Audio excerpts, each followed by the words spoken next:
on Diplomatic Channel. The Egyptian National Day is celebrated in Nigeria. Ambassador Asim Hinafi speaks to us about Nigeria-Egypt relations and areas of common interest. Also, finalists of the British Council's Future Leaders Connect program pitched their projects to peers, mentors, and a panel of judges in hopes of winning. Plus, the concluding part of our interview with the now former Consul General of the Embassy of the Netherlands in Lagos, Mr. Michel Dillon. Hello, everyone. I am Amarachi Ubani. Let's begin by checking in on other discussions in diplomatic circles.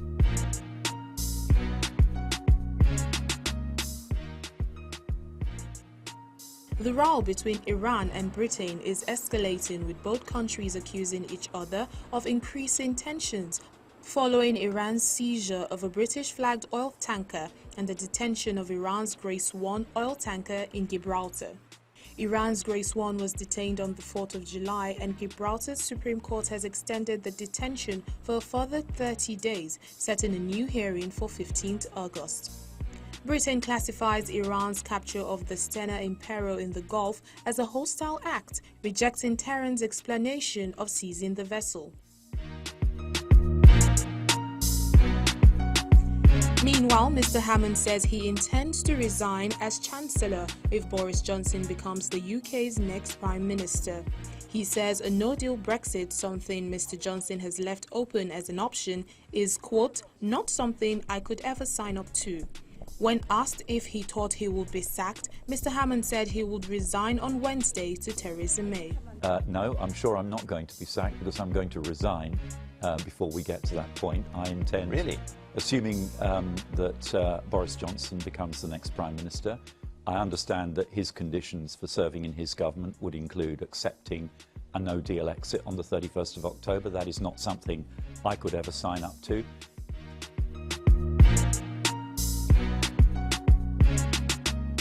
Lufthansa has resumed its flight from Cairo, but British Airways says services will still be cancelled as a precautionary measure. On Saturday, both airlines abruptly suspended flights to Cairo over security concerns, but gave no details about what may have prompted the move.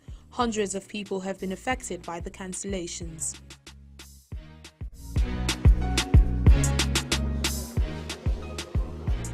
Finally, Ukraine's president is looking to bolster power as citizens voted in the snap parliamentary elections on Sunday. Volodymyr Zelensky became president in a landslide victory in April, but says he has so far been unable to appoint the ministers he wants. The former TV star hopes the snap election, which he called after being sworn in, will consolidate his power and give a greater mandate for reform. Mr. Zelensky's Servant of the People Party, named after the TV show he starred in, is expected to win the poll.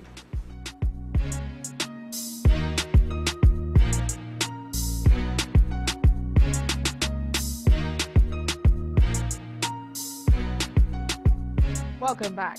July 23rd will be the Egyptian National Day, the anniversary of the Egyptian Revolution of 1952, which led to the declaration of the modern Republic of Egypt, ending the period of the Kingdom of Egypt.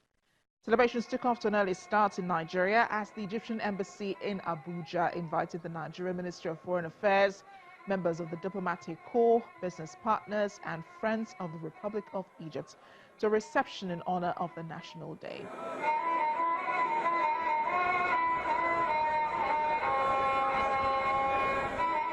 It will interest you to know the relations between Nigeria and Egypt began back in 1961 under late Egyptian President Gamal Abdel Nasser and Nigeria's first and only Prime Minister, the late Sir Abubakar Tafawa Balewa. You're already aware the African Cup of Nations just ended in Egypt. Now, interestingly, Nigeria and Egypt did not meet at this event. However, they both played a friendly match in the month of March this year, with Nigeria winning 1-0 at the Stephen Keshi Stadium in Asaba. Now, apart from relations growing in sports, Nigeria and Egypt have a trade volume close to $400 million.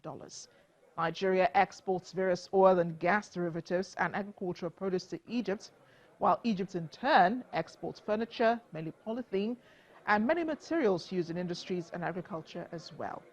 There are around 5,000 Nigerian students in various schools and universities across Egypt. On the sidelines of the celebrations in Abuja, Channels Television's Kayla Megwa had a chat with Ambassador Asim Hanafi about his country and Nigeria-Egypt relations. We've tried many systems of governance, and Egyptians now are happily more educated. They are more aware of what they need and and the way to go forward. So we are optimistic people. We are,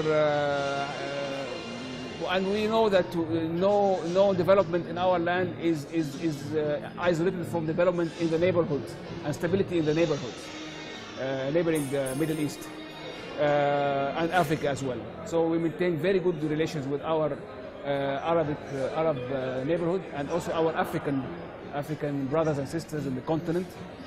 We are currently the chairman of the African Union. They share, so this is one also of the important moments that we can also highlight. It's a one-year presidency of the African Union, and we are eager to have all the initiatives for political and economic integration and more solid relations with Nigeria and with the African continent at large.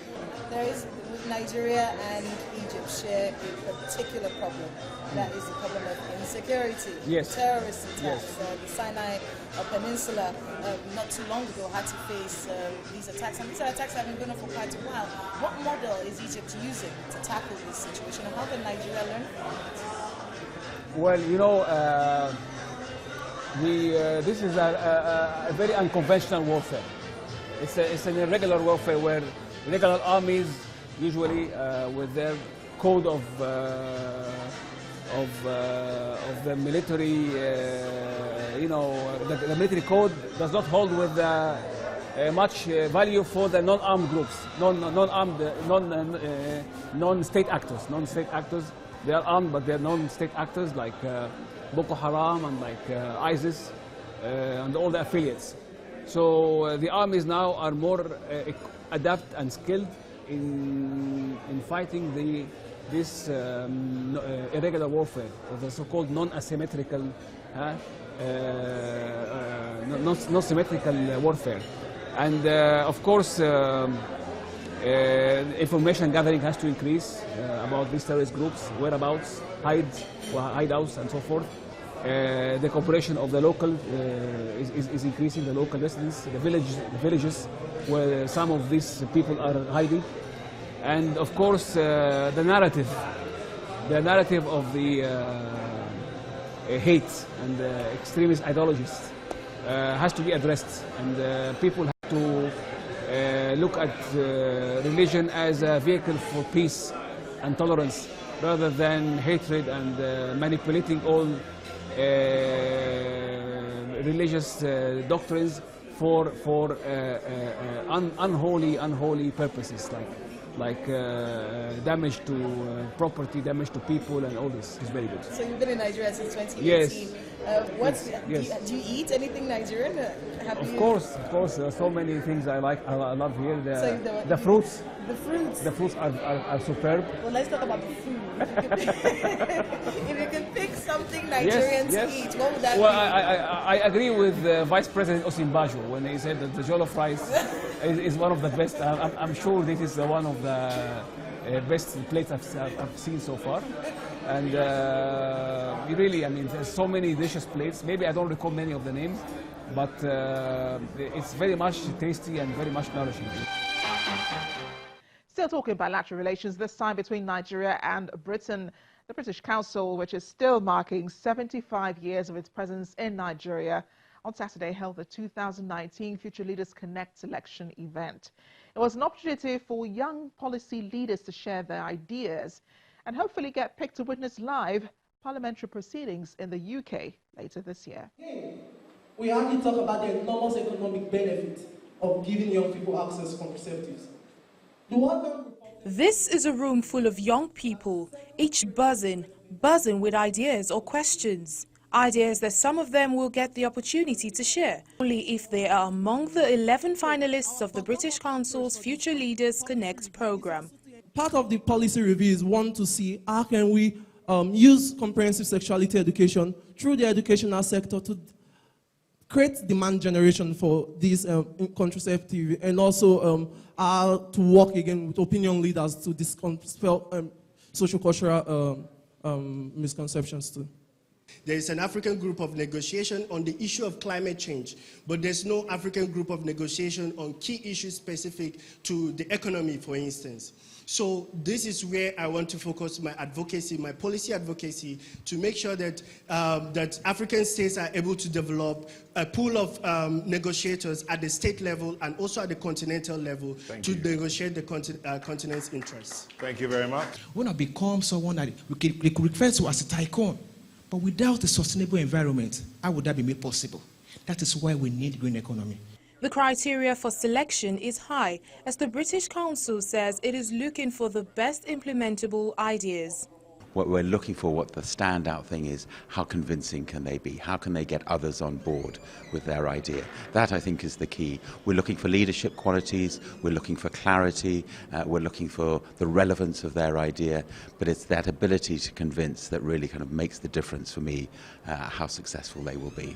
It's not just a bunch of young people who wake up with an idea, I want to do this. There are people who've been working and advocating, in their particular policy area. So they've got the experience and some of the networks. What British Council does is to provide a platform where they can, access globally, some of their colleagues who are already working in those areas and who can introduce them to good and better practice around getting their ideas and their policies to where they need to be and achieving those ideals. For a long time. Martha was my best friend in school. The finalists are given at least 5 minutes each to pitch their policies, after which they face hard questions from the panel of judges and their peers in the audience. Were you nervous? A lot. Very, very, very nervous. But there's something about mounting the podium and being confident about what you say. Of course, the first 2 lines might be shaky, but there's a 2-minute rule that says once you start, after 2 minutes, you just get used to it. And then when you're already in it, then you can move on. So I was fine in the end. Development knows no bounds, and development is interlinked in terms of partnerships. So by leveraging on the opportunities that the British Council provides, we can scale up our impact, and it really doesn't matter where the support is coming from. What is important is the impact getting to the grassroots. The 11 finalists were shortlisted from 7,000 applications received within Nigeria. The program also runs in Canada, Egypt, India, Indonesia, Kenya, Mexico, Pakistan, Poland, Tunisia, the UK and the US, where similar event is holding. 5 or 6 winners are picked from each country who will be heading to the UK in October to observe first-hand policy formulation in Parliament, among other experiences. 5 or 6 winners will be chosen today, and they will be part of the cohort that will join other winners from different countries that the Future Leaders Connect program is being implemented in. They will have the opportunity to go to the UK to take part in the development program that we have, and then this is just the first step. They will join that global network of policy leaders that we're working with. But I think even for those who are not opportune to emerge as winners today, there's still the opportunity to continue to work in the areas, to find areas in which British Council can support. So we have a course, a massive open online course that is open for anyone who is interested in policy development, which is available on our Future Learn platform. So anyone that's interested in looking at how policy works can actually go onto that platform and understand, take a little bit of the learnings that they will have face-to-face from their participation at the Cambridge program and through the mentoring program in the UK Parliament. I think what's great about this is that it's important to contribute to Nigeria, but this is also about creating global leaders. So whether they're in the UK or other different countries, being able to have that global perspective, particularly in today's market and life, I think is just so important. The winners will not only have a great time in the UK, but will go on to do great things for Nigeria, and we look forward to it. You're watching Diplomatic Channel, still ahead. Enjoyed this last week? We sent more than 100 Nigerians to the Netherlands to do all kinds of trainings. There's plenty more in our conversation with Mr. Michel Dillon. Stay with us. You also have some experience with migration. You were on the Middle East desk for asylum and migration direction. There are push-pull factors when it comes to migration, even for Nigeria. Which do you think is our situation here? Nigeria, of course, there are unfortunately push factors that make people leave. And I think most of them have to do with the economy. Obviously there are reasons why people leave the Northeast, Borno State, on the run for Boko Haram. But those people go either to Chad, Niger or Cameroon. But we also see people from the South where there are no security clashes or yes, and they also leave. And they try to find their way to Europe or to other areas, to the United States or to Canada, or even now to Ghana, I understand. And that's all got to do with the economy. That is because people don't see the economy growing fast enough and don't see an economic future for themselves or for their family or for their children. And that makes them to leave the country. So the fact that the economy has to grow is crucial if you also have a growing population. And if the population grows faster than the economy, basically the number of poor people in the country grows. I know the government is sort of contesting the figures, but the bottom line is that we have not had enough economic growth in Nigeria for the last 5 years. Some believe migration is a personal conviction. I mean, people are moving for personal reasons and decisions that they're making, but it is not a political issue. Migration does not determine elections in Nigeria, and some think that it should. Should it become a political issue? Should it become a major issue that also influences political discourse in the country? The situation in Europe is different because what we see there is an aging population. While Nigeria has a growing young population, in Europe you see the population aging and the growth of the population is sort of slowing down. And in a certain way that also means that in Europe we are on the lookout for migrants. But the question is, who are you looking for? Or for which type of qualifications is there employment in Europe?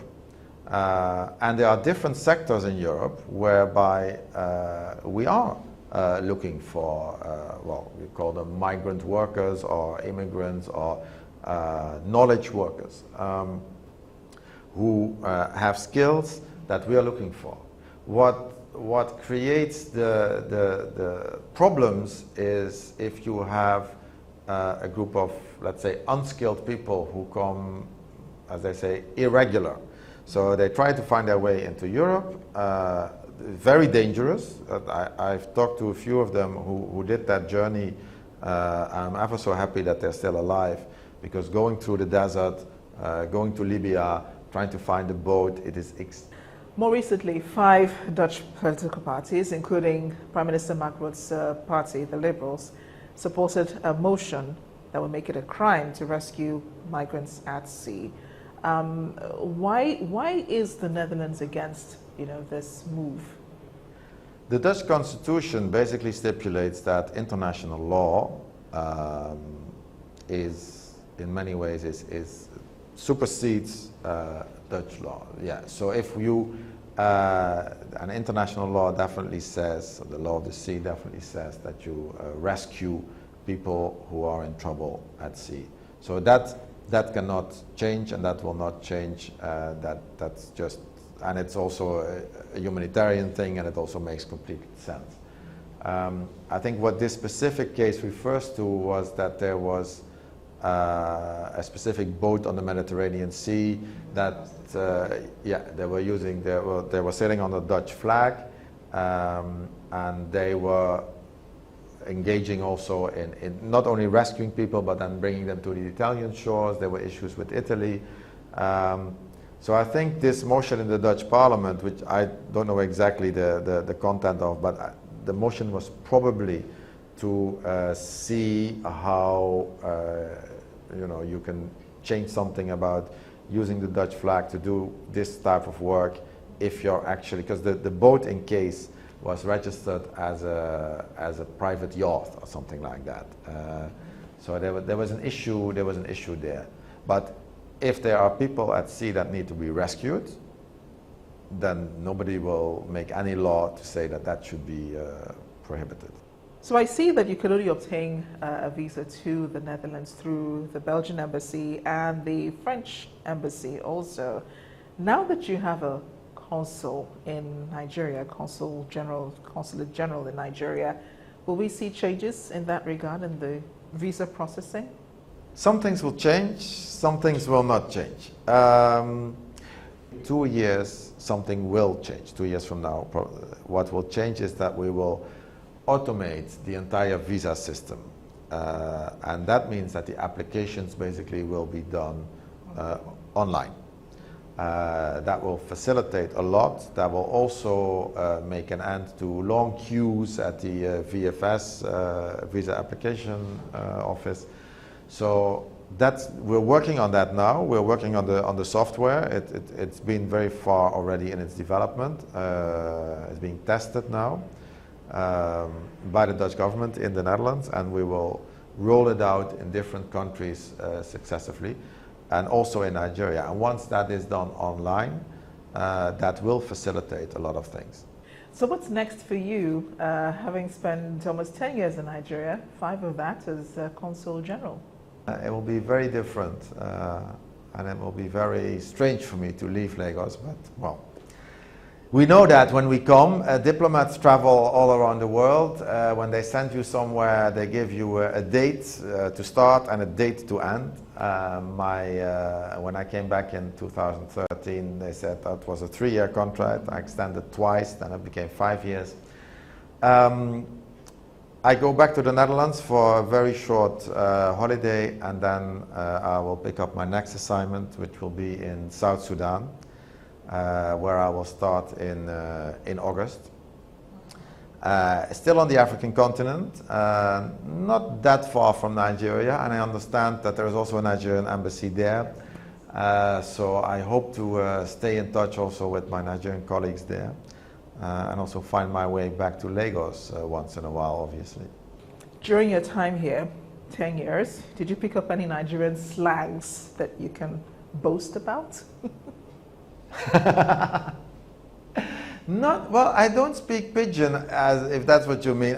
Not really. Any slangs, like, I don't know, what we say every day in your interactions with people? Oh yeah, I would be also one of those persons who would say I'm coming when I'm actually going in the opposite direction.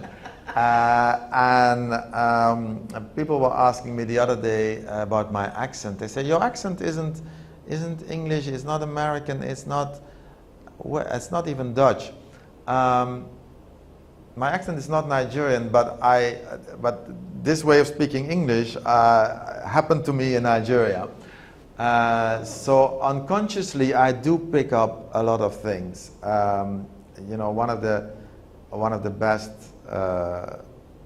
things that happened to me in Lagos is the music. Is the fact that, for example, Lagos is the place where the New Africa Shrine is, and where Afrobeat is played. So, you know, sometimes people do talk in lyrics. You hear when people start to quote from Fela songs and so on, because they are still very, very relevant to the present Nigerian situation. And that's something that I always admire, that basically any Nigerian that I know can just quote Fela's lyrics and still make them relevant to the situation today. So yes, those type of things indeed. Consul General Dillon, thank you so much for speaking with me. Wish you all the best in your future endeavor. Have fun in Sudan, and we hope to welcome you again to Nigeria. Thank you very much. The pleasure was all mine. And that's Diplomatic Channel this week. If you missed any of our editions, you can catch up by going to youtube.com/channelstv. I look forward to hearing from you via @Amarachi_Ubani. Thanks again for watching. I'll see you next time.